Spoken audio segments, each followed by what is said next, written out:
In this video, we ask whether the 2009 movie Avatar is racist by looking at arguments to the question both pro and con, and by asking you to share what you think in the comments below. Like the motif in the movie emphasizing the different cultural definitions of seeing, audiences of Avatar see it in different ways. One way Avatar can be seen is as a rather paradoxical piece of cultural appropriation. Its narrative of humans seeking to exploit the mineral unobtainium from the moon Pandora at the expense of the lives of the native Na'vi humanoids would seem to be skeptical, to say the least, of capitalism, colonialism, and technology as represented by the vilified human endeavor in the movie, and to be sympathetic for the environmentalism, spirituality, and human rights of the indigenous as embodied by the victimized Na'vi. Yet, Avatar was made by James Cameron, a white man, and by the culturally dominant American movie industry. And it's a movie heavily dependent upon technology and capitalism, which is how it revolutionized 3D in movies and became the highest grossing movie of all time. In other words, Avatar wouldn't make billions of dollars on Pandora. The movie wouldn't even have been made there. Others see the filmmaker's hypocrisy extending further to the movie's narrative. Annalee Newitz, for one, in an article entitled "When Will White People Stop Making Movies Like Avatar?" argues that the movie is a white guilt story. In the same vein as similar films such as Dances with Wolves and Pocahontas, the argument goes, Avatar assuages the white guilt for their ancestors' genocide of Native Americans and/or whomever else. This is done not by taking the perspective of the indigenous Na'vi or by having them lead themselves against the humans, but rather by the trope of a white savior going native. The white guilt fantasy gives the white man the agency to save the racial other, here represented by the Na'vi, while removing from the Na'vi the agency to save themselves. The movie's protagonist is human Jake Sully, and the narrative is a classic hero's journey where everything in the narrative is in service of the transformation of the protagonist. A former Marine, Sully at first aids the human mission of colonizing Pandora, but through the use of his Avatar Na'vi body, as well as his sympathy resulting from his human body's disability, he comes to identify with the plight of the Na'vi. Eventually he has his mind transferred to the Avatar body.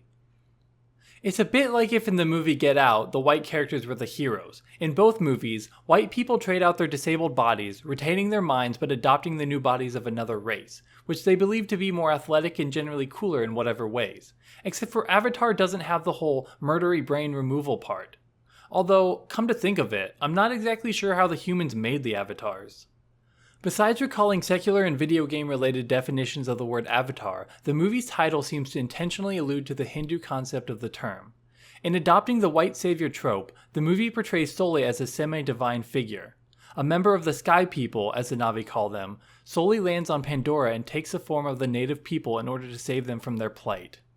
In doing so, he even co-opts and realizes the Na'vi prophecy by mastering a Toruk and flying the dragon-like animal as he leads the Na'vi tribes into battle. And if the white savior, aka white messiah trope wasn't obvious enough, the Jesus/Neo figure, Sully, literally resurrects after dying to save humanoid kind, and then does so again as he transforms completely into his heavenly avatar body. At the same time, the Na'vi are depicted, as post-colonial writers might say, by a process of racial othering. In other words, they're reduced to stereotypes. In fact, people have claimed that the Na'vi are depictions of, or seem to share similarities with various racial groups, including Native Americans, Africans, and indigenous tribes throughout the globe. The cast portraying the main Na'vi characters also demonstrate racial diversity, including Native American, African American, and Latino identities. One could say the diversity serves merely to further the division between the intended identification with the movie's white protagonist and the non-white others.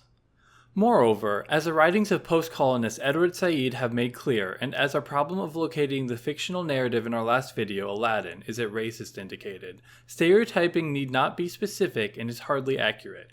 Instead of being a representation or stereotype of any specific race, the Na'vi, in this respect, are a conglomeration of stereotypes in indigenous tribal communities and racial others. This includes the nature-based spirituality, the exotic clothing or lack thereof, the feathers and jewelry, the strange tattoo and body paint-like markings on their skin, the bow and arrow warrior ethics, the mystical ceremonies, and the emphasis on the gigantic, athletic bodies of the natives instead of the mental agency occupied by Sully that causes their liberation. There's another literary and movie trope for this. It's the trope of the noble savage.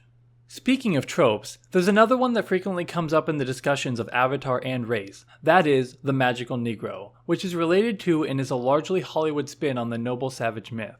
Insofar as the Na'vi are able to help themselves at all, it's in the service of aiding the hero, Sully, in his journey as the white savior. The oppressed Na'vi literally introduce him to magical powers in this service. They teach him to control animals by connecting his tail to them. They teach him about the goddess Ewa. Yet, even though Sully doesn't believe in her, it's him and not the Na'vi who ultimately pleads with Mother Nature to aid his journey.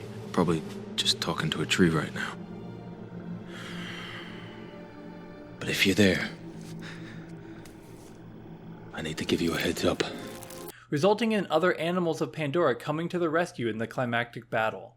On the other hand, Avatar is sympathetic to the Na'vi cause, regardless of whether it's through the lens of a white character's journey. And really, how could someone like James Cameron do otherwise? How could we expect him to relate to indigenous people not through the eyes of a white man? And would it even be appropriate for him to have tried?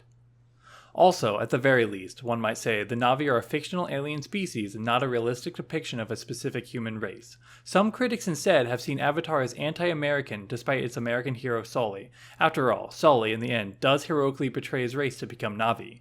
And Sully had already been betrayed by his society in their refusal to pay for an operation to correct his spinal injury incurred in combat as a Marine, which forced him to become something of an other within his own culture. Meanwhile, American capitalism, represented by the RDA, ruthlessly seeking to satisfy quarterly profits in the movie, and their privatized representation of the American military murderously making way for the RDA's colonization are vilified. Talking about stereotypes, one need look no further than corporate weasel Parker Selfridge, or the epitome of the hated American soldier, Colonel Quaritch, two characters whose development goes little beyond spewing racial slurs and murderous actions. Some, including Cameron himself, have claimed Avatar to especially be a critique of Vietnam and the Iraq War. For some kind of shock and awe campaign. Freaking daisy cutters. The preemptive first strike by the humans in their battle with the Na'vi may be cited to bolster this argument in comparison with the real-world preemptive strike of the so-called Bush Doctrine. Still, others turn this argument on its head and posit that Avatar instead is specifically pro-American, especially in regards to being a justification for the war on terror.